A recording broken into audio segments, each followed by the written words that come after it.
안녕하세요. 차다은 변호사입니다. 내가 어떤 변호사를 원하는가를 잘 한번 생각을 해보신 다음에 변호사를 선임을 하시는 게 좋을 것 같아요. 저 같은 경우에는 제가 약간 주도해서 사건을 가는 타입입니다. 그래서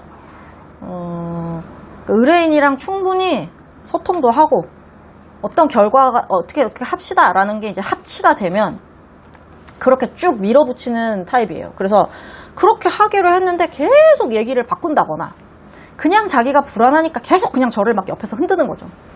그러면 한번 잘 생각을 해보세요. 여러분들이 변호사예요. 그런데 예를 들어서 어떻게 주장을 하기로 했어요. 이렇게 주장하시는 게 좋을 것 같습니다. 아, 의뢰인도 좋대. 그러면 그렇게 쭉 밀어붙이면서 이제 갈 거 아니에요? 방향만 정했으면. 그런데 그러니까 그래. 만약에 내가 어디 대전을 간다라고 생각을 해봅시다. 차를 운전하면서 예를 들자면은 고속도로로 그냥 쭉 가는 게 낫겠다. 혹은 고속도로로 해서 갈래? 아니면 명절이라고 쳐봅시다. 명절에 고속도로가 오히려 더 막힐 수도 있으니까 일반 국도 같은 데로 가가지고 갈까? 지금 명절이니까 고속도로가 톨비도 공짜잖아? 그러니까 그냥 쭉 가다가 휴게소도 들렀다가 이렇게 가는 게 좋을까? 아니면 너는 그래도 국도에서 그냥 천천히 이렇게 가는 게 좋니? 라고 이제 우리가 논의를 할 거 아니에요? 자, 그러면 고속도로로 가겠대요. 오케이.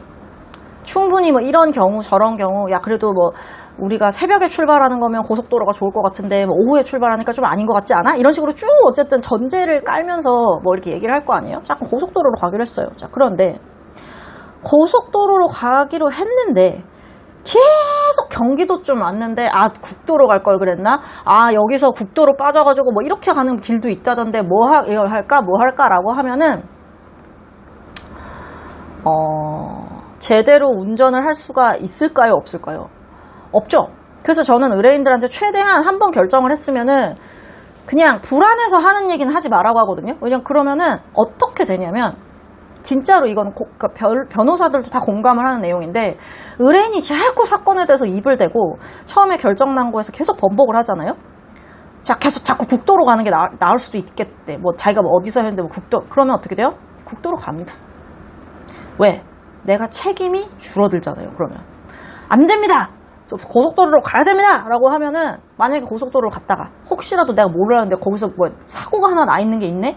길이 더럽게 막혀. 그러면은 같이 가는 사람이 뭐라고 했어? 계속 내가 아까 국도로 가자고 했을 때 국도로 갔었어야지 이럴 거 아니에요. 자, 그러니까 어떻게 해? 그냥 국도로 가주면 국도로 가서 길이 막히든 뭐든 거기가 어떻게 됐든 뚝이 무너져서 어떻게 됐든 했든지 간에 쥐 결정의 쥐 책임이잖아. 막말로 운전을 해서 가는 거면은 같이 가는 거이지만 사실 그 사람 인생인 거잖아요. 변호인의 경우에는 내 인생은 아니잖아, 솔직히. 그러니까 어떻게 돼? 자기 인생이니까 자기가 하자는 대로 하지? 그러면 점점 책임감이 떨어져요. 자꾸 이렇게 합시다, 저렇게 합시다. 이게 좋은 것 같아요, 저런 게 좋은 것 같아요. 자기가 자꾸 입을 대면 변호인의 책임감이 멀어지고 결론이 어떻게 되든 말든 자기가 하자는 대로 해줬기 때문에 더 편해요, 변호사 입장에서는. 그러니까 오히려 저처럼 어떻게 하는 게 좋겠습니다. 이렇게 하세요. 더 이상 얘기하지 마시고 이렇게 하는 게 좋습니다. 의견서도 예를 들어서 어떤 사건의 경우에는 첫 조사 가기 전에 내는 게 좋을 수도 있고요. 첫 조사 가기 전에 정보가 너무 없어서 내는 게 오히려 더 헛발질하는 경우도 있고 사안마다 다 달라요. 어떤 경우는 무죄 주장을 하면서 양형 주장을 같이 하는 경우도 있고 어떤 경우는 무죄 주장만 따로 했다가 양형은 따로 내는 경우도 있고요. 정답이 있는 게 아닙니다. 근데 경험상 저는 이제 10년 넘게 이런 사건을 많이 해왔기 때문에 경험상 이거는 이렇게 하는 게 수사기관 입장에서 이 사건을 이해하기가 더 좋겠다. 혹은 내 경험상 판사 입장에서는 이렇게 해주는 게 훨씬 더 우리가 전달하려는 그 내용을 잘 소화할 수 있을 것 같다. 이런 고민을 하면서 어쨌든 그 지도에 이렇게 체크를 해가면서 가는 거란 말이에요. 그런데 이렇게 말이 많은지 자기는 이 사건이 처음이잖아? 그런데 계속 이러는 게 낫겠다, 저러는 게 낫겠다. 오늘 아침 얘기랑 저녁 얘기랑 다르고 이러면은 사실 진행을 할 수가 없습니다. 그러면은 제가 안 하겠다고 하거든요. 본인이 원하는 대로 얘기를 해주는 변호사를 원하면 운전대를 내가 잡고 가면서 변호사가 옆에서 그냥 앉아있어주는 변호사를 선임하시면 됩니다. 그런 변호사는 얼마든지 많아요. 오히려 주도권이 없어서 문제인 경우들이 있지. 최근에도 이제 사건을 보면 변호사가 진행을 했는데 이게 왜 의뢰인들 입장에서는 A라고 주장을 하는 게 더 나한테 유리한 건지 B라고 주장하는 게 나한테 유리한 건지 모를 수가 있잖아요. 그러면은 변호사가 그걸 알려줘야지. 이렇게 주장하면 오히려 당신한테 죄가 더 늘어나는 거예요. 오히려 구속영장이 청구가 될 수 있어요. 라든지 아니면은 뭐 그렇게 주장을 하면은 이런 적어도 위험에 대해서는 알려줘야죠. 지가 하자는 대로 뭐 해주는 거는 뭐 둘째치고 그거를 감수하고 난 하겠다라고 하면은 상관이 없지만 계속 뭔가 그러니까 말 그대로 전문가도 아니면서 전문가가 이렇게 하는 게 좋겠다라고 결론을 내렸고 그 얘기를 충분히 서로 공유를 해서 도장을 그러니까 마침표를 딱 찍은 내용이면 그냥 그대로 가야 되는데 그러든지 말든지 불안하니까 계속 그렇게 하는 사람들이 있는데 그거는 뭐 그냥 그런 변호사를 선임하시면 됩니다. 그런 경우에는 그냥 내가 불러주는 대로 해줄 변호사를 선임하면 된다. 근데 그런 변호사는 굳이 프로일 필요가 없겠죠. 그리고 비용을 많이 들일 필요도 없고 그냥 내가 적어 달라는 걸 그냥 변호사 도장 찍어서 그냥 내보내겠다는 거니까 그거는 좋은 방법이 아닙니다. 그래서 제가 느끼는 게 의뢰인들도 왜 그런 거 있잖아요. 국민의 수준에 맞는 정치인을 뭐 뽑는다고 하듯이 의뢰인들도 그냥 자신에게 맞는 자신의 눈높이에 맞는 변호사를 선임하게 되는 것 같다라는 생각이 들었습니다.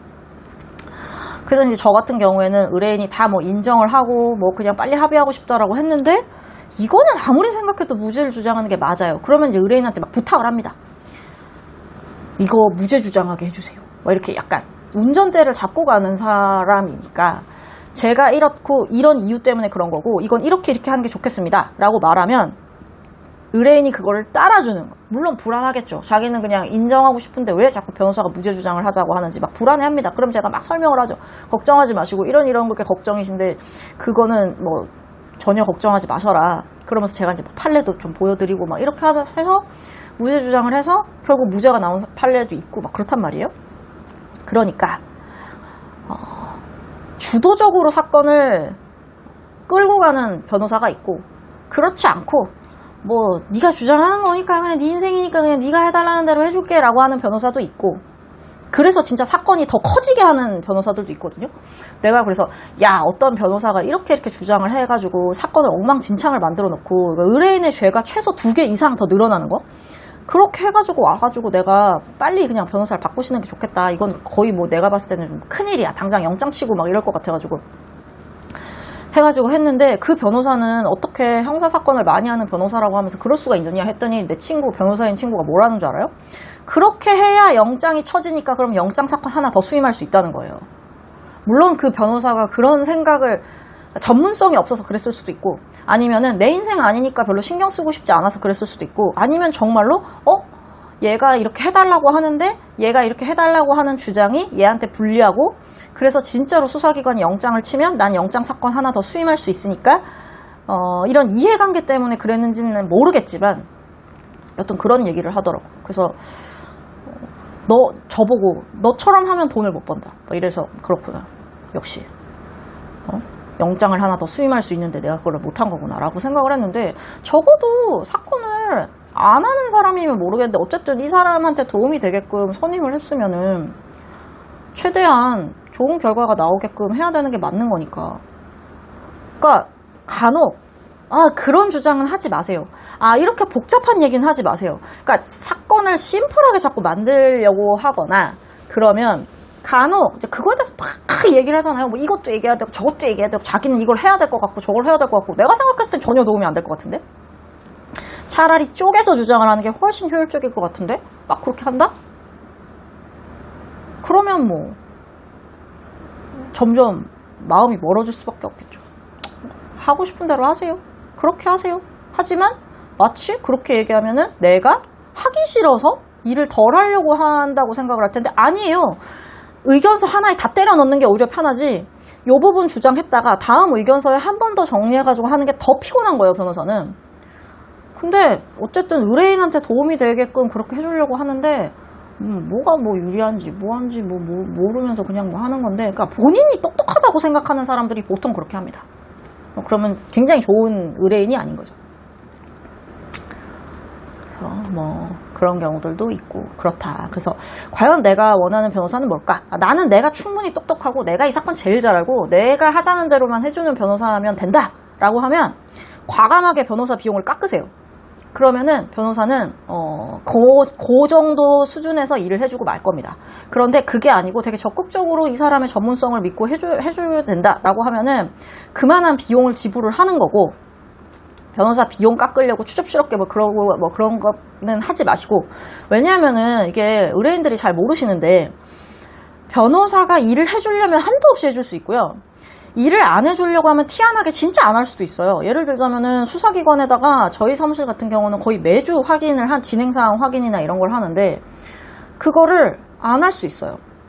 안 하고 대충 그냥 인터넷으로 확인하거나 이러면서 아직 수사 중이네요, 아직 진행되는 게 없네요 라고 하는 것과, 아니면 그래도 수사관이랑 연락을 하는 것과는 느낌이 다른 거고, 피해자 변호사한테도 연락을 자주 할 수도 있고 안 할 수도 있고, 물론 자주 하는 게 도움이 되는 경우도 있고 자주 안 하는 게 도움이 되는 경우도 있습니다. 그런데 굳이 이제 예를 들자면 3번 연락할 거 1번만 연락하고 그럴 수 있는 거예요. 그래서 굳이 막 변호사비를 내가 신뢰하고 믿고 가겠다라고 하면서 변호사비를 막 깎는다? 깎아줄 수 있죠. 깎아주는 만큼 일은 더 안 하겠죠. 그래서 본인한테 그게 유리한 게 아니다 라는 걸 생각을 하시면 됩니다. 예를 들어서 내가 병원에 갔는데 돈을 깎는다. 그러면 재료를 더 허른 걸 쓸 수도 있는 거잖아요. 그렇죠? 그렇게 생각하시면 돼서, 간혹 진짜 변호사를 선임해놓고 제대로 쓸 줄 모른다라고 생각되는 분들이 있어요.